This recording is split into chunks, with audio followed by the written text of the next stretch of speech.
Bonjour. Sommes-nous dans les derniers temps? Voilà une question que je vous pose à vous qui regardez cette vidéo.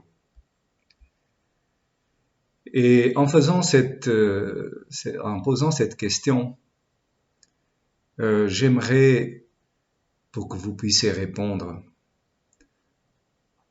vous lire un passage de Paul à Timothée, dans 2 Timothée chapitre 3, versets 1 à 17.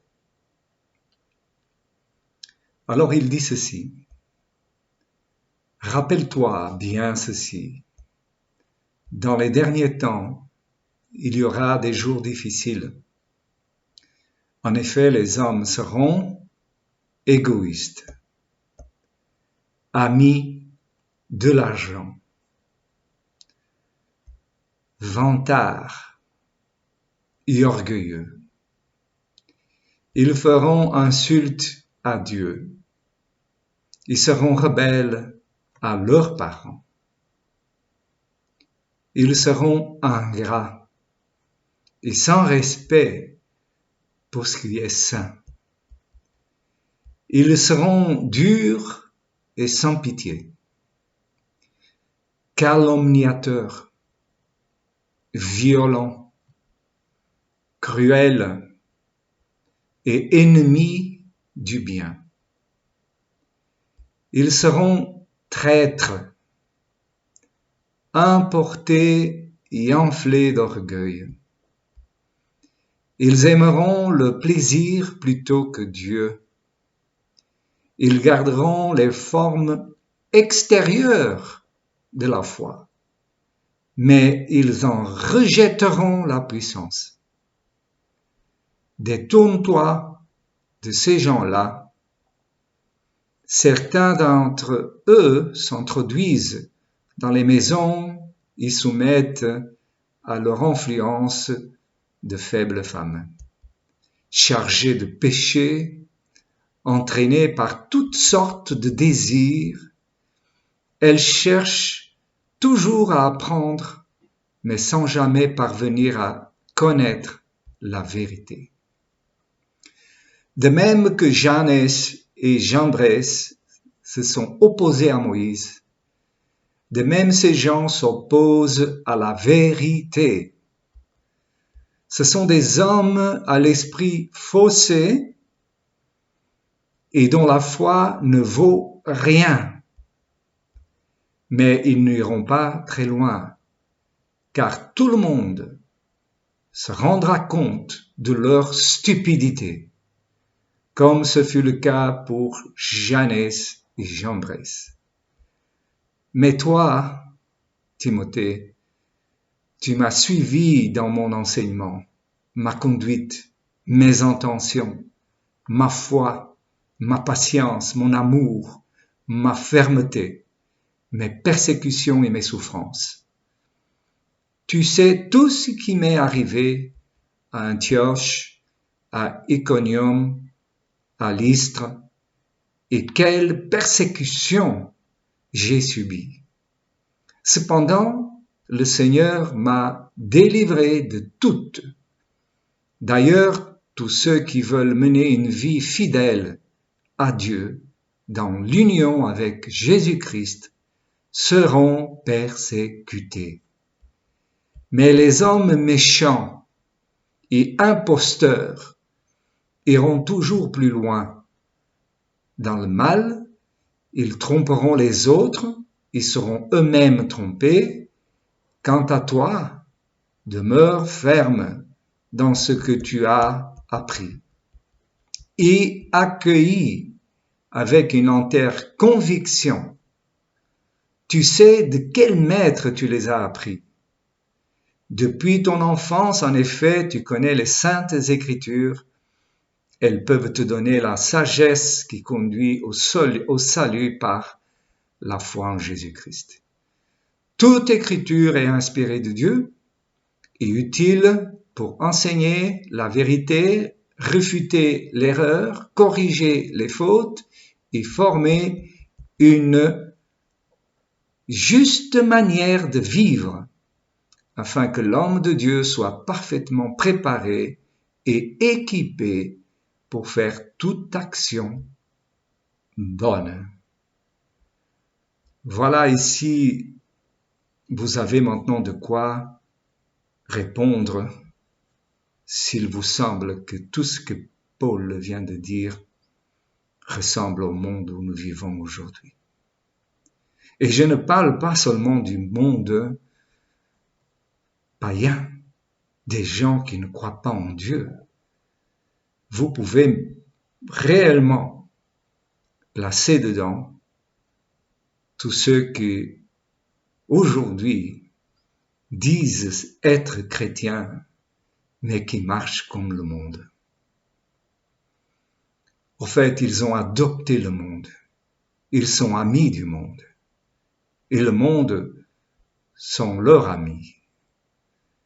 C'est justement le contraire que Jésus a dit. Vous n'êtes pas du monde. Si vous étiez du monde, le monde aimerait ce qui est à lui. Mais parce que vous n'êtes pas du monde, le monde vous haït comme il me hait. Alors nous voyons qu'aujourd'hui, tout ce que nous venons de lire dans le passage de Timothée, nous voyons bien dans quelle époque nous sommes. À vous de répondre pour vous-même si tout ce que nous venons de lire et tout ce que nous voyons aujourd'hui parmi les chrétiens et le monde en général, si vraiment cela ne correspond pas à ce que Paul dit sur les derniers temps. Évidemment, lorsque on ne voit plus, lorsqu'on n'a plus des yeux pour voir, c'est-à-dire des yeux spirituels pour voir, et qu'on marche dans la chair, parce qu'on peut marcher en tant que chrétien, c'est-à-dire on a le titre de chrétien. Peut-être on a même démarré avec une sincérité de cœur, mais ensuite, le monde a pris le dessus. Ils sont devenus amis du monde et le monde ami de ces chrétiens-là parce qu'au fait, il n'y a aucune différence dans la façon de vivre et dans la façon de se comporter. Il y a juste un écran de fumée.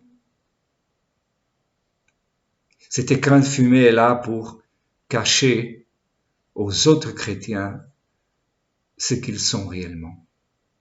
Mais en réalité, ils sont devenus amis du monde et donc se sont tournés vers le monde et ils sont devenus ennemis de Jésus-Christ, notre Seigneur. C'est ce que dit Jésus-Christ dans sa parole.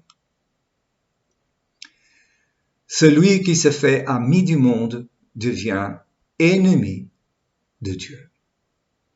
Alors moi, je vous conseille simplement de relire le passage que nous venons de lire de Paul à Timothée, afin que peut-être, qui sait, si vous êtes un chrétien, que vous allez vous rendre compte que tout ce que vous voyez là, ou une grande partie,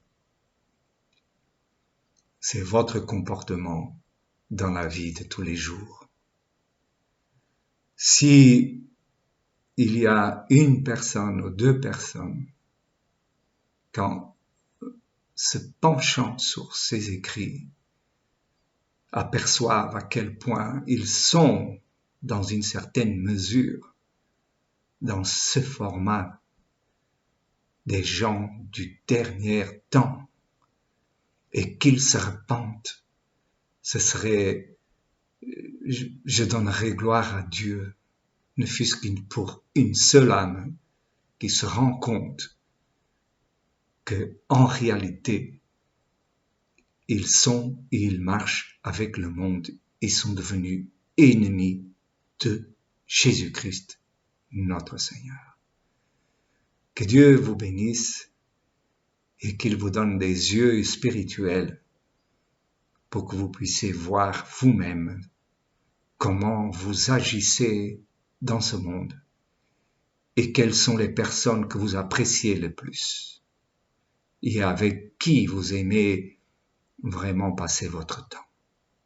Cela répondra pour beaucoup à la question de savoir si nous sommes dans les derniers temps et si vous faites partie de ce groupe de personnes qui ont déjà renié Jésus-Christ par leurs œuvres.